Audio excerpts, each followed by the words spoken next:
Shalom, perkenalkan nama saya Mersinda Sevanya Sailentuera dari program studi ilmu keperawatan dengan NIM 2114201034. Pada kesempatan ini untuk memenuhi tugas UTS mata kuliah agama, saya membuat video khotbah dengan tema Jangan Mendua Hati. Pembacaan kita saat ini terdapat dalam Yakobus 1 ayat 1-8. Pembacaan ini terbagi dalam dua tema. Tema yang pertama adalah salam. Ayat yang pertama, salam dari Yakobus, hamba Allah dan Tuhan Yesus Kristus kepada kedua belas suku di perantauan. Tema yang kedua adalah iman dan hikmat.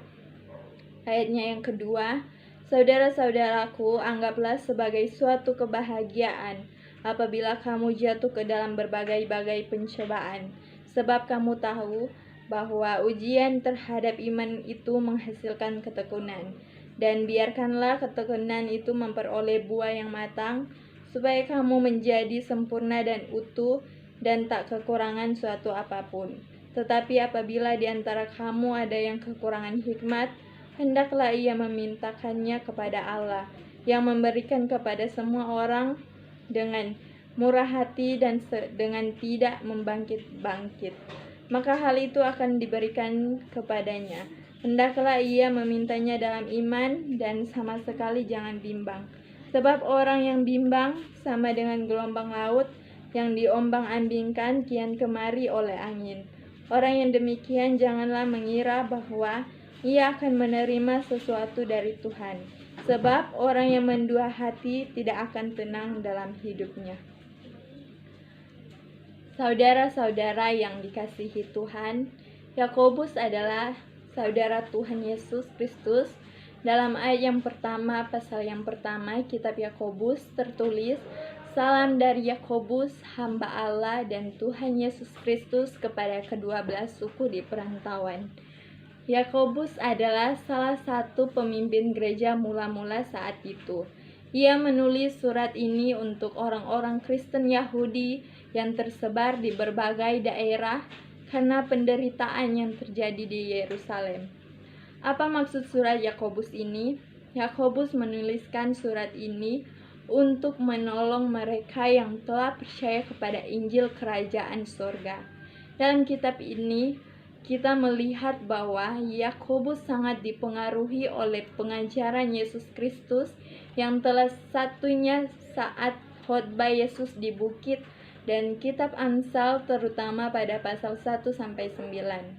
Ia menjadikan tulisan ini sebagai warisan hikmat yang benar yang mengacu kepada rangkuman Tuhan Yesus tentang hukum Taurat, yaitu kasih terhadap Allah dan kasih terhadap sesama. Dalam pengalaman pribadinya, Yakobus tahu bahwa hidup ini sulit dan akhirnya ia menjadi salah satu orang yang banyak diterpa oleh berbagai pencobaan, dan dia juga disebut martir. Saudara-saudara yang dikasihi Tuhan, Yakobus mengawali surat ini dengan bagaimana berbahagia kalau menghadapi pencobaan. Dalam Yakobus 1 ayat 2 berkata, saudara-saudaraku, anggaplah sebagai suatu kebahagiaan apabila kamu jatuh ke dalam berbagai-bagai pencobaan. Bagaimana bisa? Dalam kehidupan banyak kali diperhadapkan dengan pencobaan. Namun, ada beberapa cara yang dilakukan untuk terhindar dari cobaan. Bahkan ada yang memakai cara yang konyol dan cara yang tidak wajar, seperti mabuk, pesta pora, cari kesenangan duniawi, yang hal ini sangat menyakiti hati Tuhan. Padahal pencobaan ini adalah merupakan sebuah proses pemurnian yang bisa diibaratkan sebagai emas yang murni. Saudaraku, pernahkah kita melihat bagaimana cara membuat emas yang murni?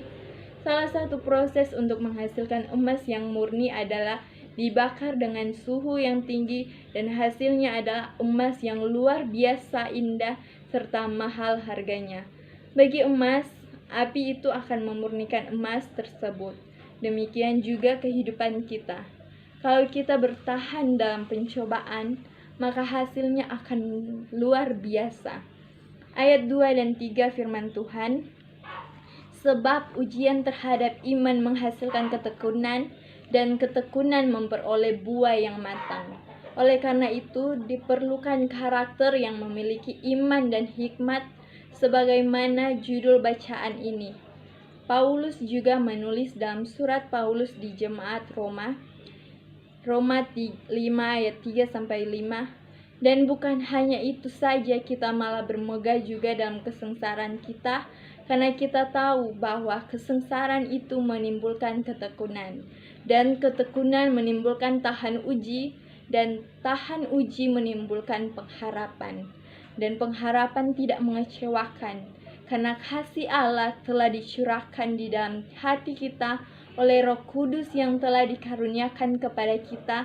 Dengan kata lain, ada hasil yang luar biasa indah saat kita bertahan melewati pencobaan dengan iman yang teguh. Dalam Matius 5 ayat 11, berbahagialah kamu jika karena aku kamu dicela dan dianiaya, dan kepadamu difitnahkan segala yang jahat. Nah, dari ayat ini, Yesus memberi penjelasan bahwa memang setiap orang yang percaya kepadanya akan melalui proses ini, dicela dan dihina. Kita juga pasti pernah mengalami bagaimana orang tidak senang dengan kita. Sirik, cemburu, bahkan menceritakan hal yang buruk kita terhadap orang lain. Tetapi Tuhan mau kita harus bergembira dalam iman, karena ada jawaban pasti dari setiap pergumulan. Maka ayat 5 dan 6 dalam bacaan ini, Yakobus menuliskan bahwa kalau kekurangan hikmat, maka mintalah kepada Allah yang memberikan segala hikmat, serta hendaklah memintanya dengan iman dan jangan bimbang. Sebab orang yang bimbang bagaikan gelombang laut yang terombang-ambingkan kian kemari oleh angin.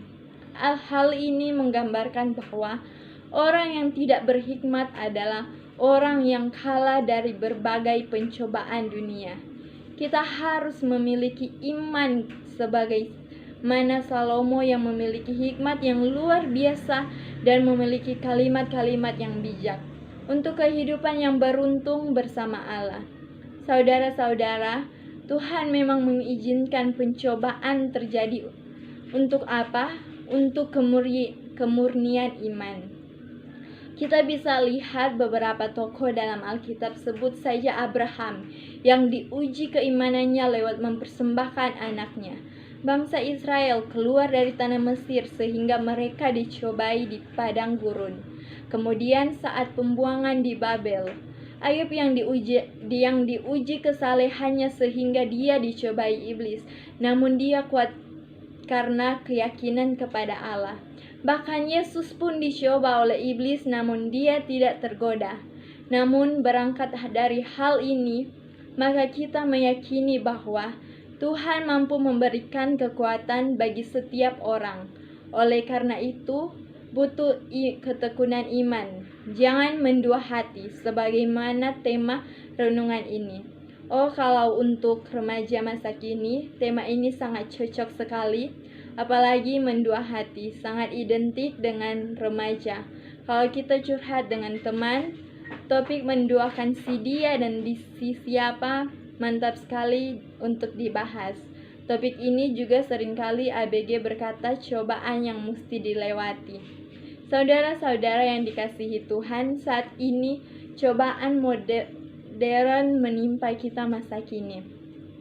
Pandemi COVID-19 menjadi ancaman utama, manakala kita tidak bisa sekolah tatap muka, terhambat beribadah bersama kalau zona merah, bahkan perkembangan teknologi yang menjadikan kita jatuh pada kebiasaan buruk, menghabiskan waktu dengan main game online, menjadi malas beraktivitas, suka mencoba minuman keras, serta masih banyak lagi. Hal ini adalah cobaan dari iblis.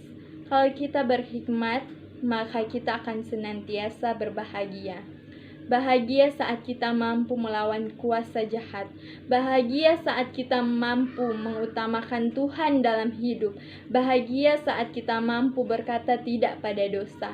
bahkan saat kita tidak bergaul bebas, bahagia saat kita menjadi pemenang dalam iman, serta lebih dari pemenang karena kita memiliki pengharapan di dalam Tuhan.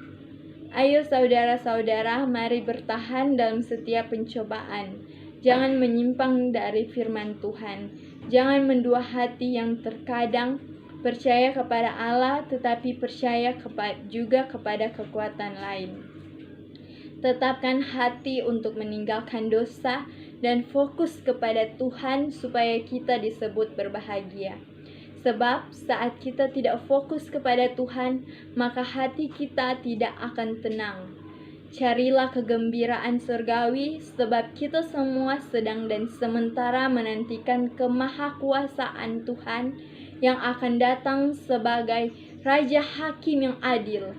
Kita harus menggemari diri dalam firman dan doa agar kita semua kuat, sebab firman Tuhan dalam Yohanes 1 ayat 12, tetapi semua orang yang menerimanya diberinya kuasa supaya menjadi anak-anak Allah, yaitu mereka yang percaya dalam namanya. Tetaplah semangat, takutlah akan Allah, dan peganglah janji-janjinya yang ajaib, heran, dan luar biasa. Lewatilah proses demi proses, sehingga kemurnian hati atas dasar kekuatan iman akan menjadi bagian dari kita semua. Tuhan Yesus memberkati kita semua dan memberkati firman-Nya. Amin. Di akhir video ini saya mempromosikan kampus tempat saya kuliah, yaitu Universitas Pembangunan Indonesia Manado. Buat teman-teman yang setelah lulus SMK atau SMA yang bingung mau kuliah di mana, saya merekomendasikan untuk bergabung dengan Universitas Pembangunan Indonesia Manado. Karena di Universitas Pembangunan Indonesia Manado di dalamnya terdapat beberapa fakultas, yaitu Fakultas Keperawatan, Fakultas Hukum, Fakultas Teknik, Fakultas Pertanian, Fakultas Ilmu Sosial, Fakultas Ilmu Politik, dan Sastra. Ayo bergabung dan daftarkan diri teman-teman di Universitas Pembangunan Indonesia Manado. Sekian dari saya ucapkan terima kasih.